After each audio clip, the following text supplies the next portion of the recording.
Hey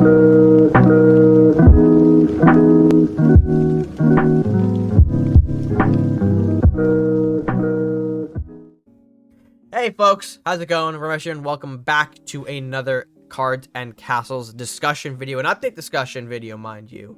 It's been quite a while since we've done one of these, but you know, it's not every day that we get an update for this game anymore. So I figured any chance to get to talk about something like this is quite important, which is why I decided to kind of make this video today over the last installment of the Rookie Rumble, just because I think this is going to be much more important for those of you who are still playing the original Cards and Castles or are looking to get back into CNC 1 before CNC 2 hits right around the corner. Unfortunately, this is not going to be an update where we talk about individual cards or, you know, not new content or balance changes. Unfortunately, we are still not able to kind of receive those updates into the game. So if you're looking for that, I am sorry to disappoint, but still, I encourage you to join me as we talk about this latest update. It is set to change ranked in quite a way we haven't seen in quite some time. So, with that being said, I do want to kind of set some context up before we talk about that ranked update. So let's go ahead and set the stage a little bit better. So as I alluded to before, this update is set to change our current ranked ladder within Cards and Castles, a system that we've had for about 3-4 years now, but now is starting to kind of crack open a little bit, and I'll explain more as we get into the context of it. So what exactly does it look like right now for those of you who are unaware? Well, in the world of Cards and Castles, in order to get a deck rank for any sort of deck, you need to play 10 placement matches, and based on a combination of wins, losses, and player MMR, which has not really been fully explained to us, that will yield a deck rank for you. And of course, you can grind higher, which might result in some more wins and losses, kind of shake up the rank a little bit. And at the end of the month, the deck gets reset. You must play 5 additional placement matches to receive a new rank and continue forward. This has been a process that has continued for about 3 or 4 years.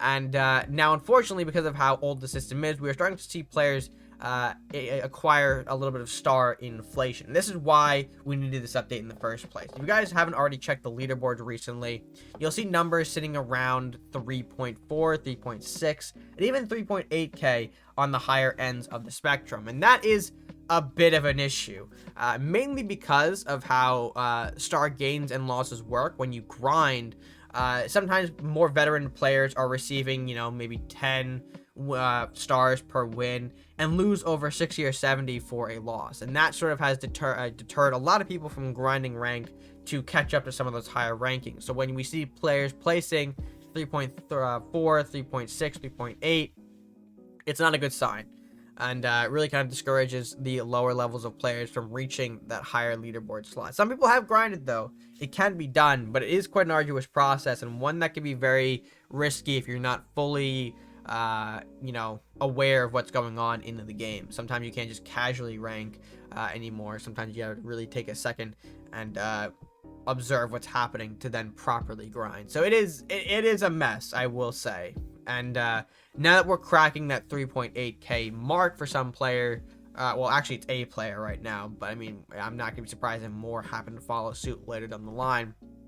Because we're cracking into that slot, it has become just blatantly problematic that star inflation exists, which has occurred, by the way, through players maintaining a deck rank, not doing anything at all with it, you know, ranking high, leaving it like 3.4k, leaving that, and then going back next month, getting more wins, getting more points from going up only from, you know, getting those wins. And this has become sort of that, you know, reason why we've seen inflation over the last few years. It is just something that has happened. It's kind of like a, I wouldn't call it an exploit, but when you think about it more and more, it is just sort of exploiting the system just a tiny bit. So that it does need to be addressed, and thankfully this update does hit it. But what exactly is in the update itself that is set to change up the ranked system? Well, as a result of discussions last night between both players and dev, currently the system set to happen in the ranked ladder is that upon every month, every new season, decks will be brought down to a rank of 0 at the start of the month, instead of, you know, a little bit of decay that corresponds with, you know, I guess maybe standard deck decay. Not really sure how the decks were being decayed upon each month, or reset each month, excuse me. But now the decks being brought down to 0 does a whole lot to the battlefield. It kind of puts everyone on an even playing field for the most part. Decks that are now being, that were once at maybe 3.4k on reset are being brought back down to the even playing field of 0. And so this means that your games mean a lot more in those early placements. Those 5 matches, those win-losses that you have will be a bit more determinant of your deck ranking and where your deck places. And then beyond that, we have people who might be in the 2.6, 2.7Ks after placements, or maybe in, the 2.3s. This means if you want the 3K, you're going to have to grind on the ladder. This gives incentive to then go back in with some decks and play on Cards TV, or to play ranked and maybe show up on Cards TV, excuse me. I think that's what I was going for with that one. But yeah, this is essentially creating more of a mentality for players to grind the ladder a bit more, because you're not going to be just handed 3K anymore. You're going to have to earn it through those games. Now, whether or not individual player elo and, that big win-loss of, gain 10, lose 60 are still going to be in place, I'm not sure.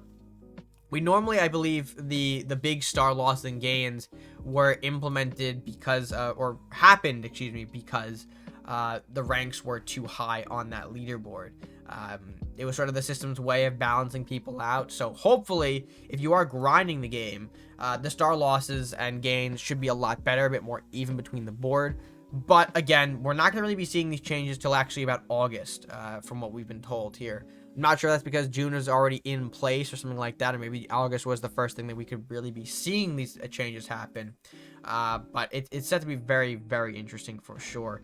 Basically a whole new ladder, a whole new grind set for players to play with, and it shakes them quite a bit. It really does. Players put it on an even playing field. Means you're running into maybe some new opponents, some new people, mind you. So there's a lot of things set to happen with that. And again, we're not going to really know the full extent of it until later down the line. Again, when we start getting into that, August territory where they're set to say that, you'll really see the results of these changes.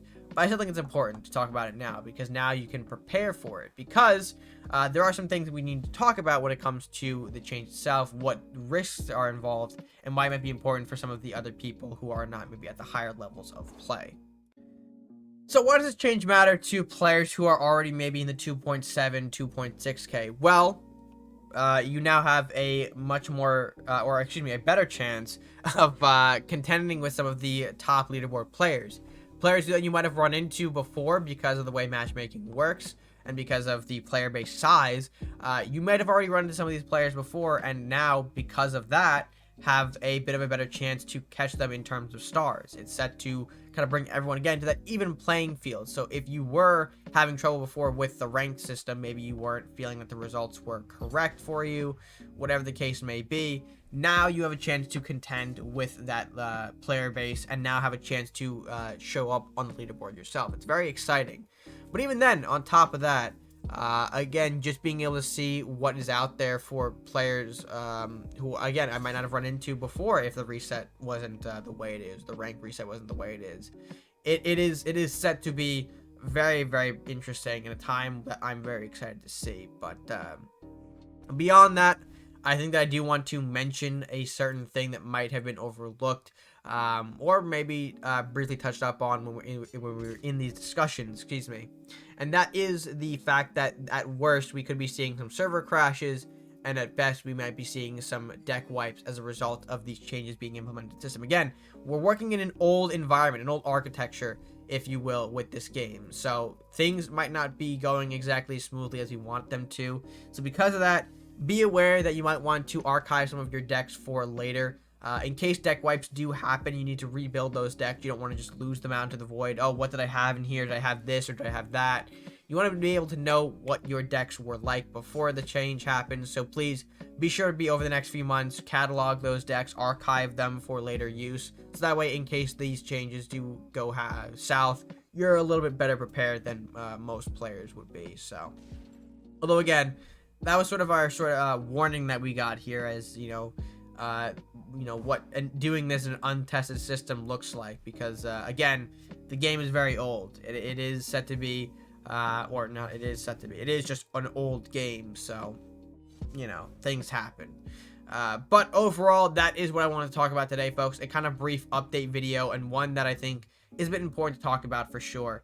I know being able to talk about a CNC update is pretty exciting, and even though, again, we didn't receive any changes or new cards, it's still content worth discussing because it does have an impact on all the players, not just new or old. It affects everyone, so it's important to talk about these things. So yeah, with that being said, folks, let's go ahead and close out this video and send you home happy, I guess. I don't know if I'm sending you home happy, but who knows. So, folks, with that being said, I hope you guys did enjoy this little brief discussion on the update. I know I tried to just kind of keep it brief as I could, but if you want some further explanations, be sure to let me know in the comment section below. If you ask about new cards or changes, I will just reply to you no. But with that being said, folks, if you did enjoy the video, be sure to let me know. Be sure to leave a like on it. Be sure to share with your friends. And, of course, like I said, comment your thoughts. But as well as doing that, be sure to subscribe if you haven't done so already, or if you're new to the channel. Subscribing is so that you can show your support here and help us grow, all at no extra cost to you. And, yeah, I think with that being said, folks, that was going to conclude our little brief update video for CNC. So, until next time, stay gaming.